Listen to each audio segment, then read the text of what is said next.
yaxşı. İndi mənə bax cümlədə deyirəm ki, Ayten cleans window. Ayten pəncərəni özü silir. Herself.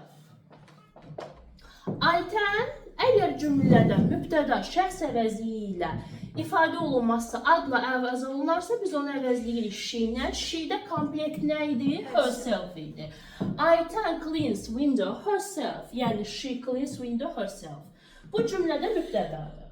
İndi cümlədə müraciət olunan şəxsi bildir. Deyirəm, Ayten pəncərəni özün sil. Kimə müraciət etdim? Aytenə. Aytenə edirik xitab. Sağ ol. Ayten.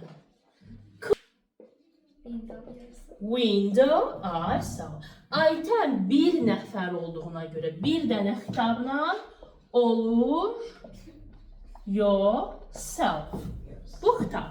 İndi oğlanlar çalışmanı etdilər. Boys did homework themselves. Deməli, boys nə idi? Cəmdədir. They'dir. They'in komplekti themselves'dir. İndi deyirəm, oğlanlar, vurğulayıram, çalışmanı özünüz edin. Sağ ol. İndi boys'dan sonra vergül qoyduqsa, deməli, o nədir? Müraciətdir, xitabdır. Do homework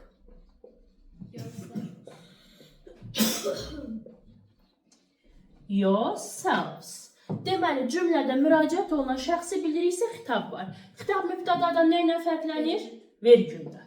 Vergülü gördüksə, ya yourself işlədirik, ya yourselves işlədirik. Nəyə baxırıq? Xitabın tək və ya cəm olmasıdır. Təkdirsə yourself, cəmdirsə yourselves.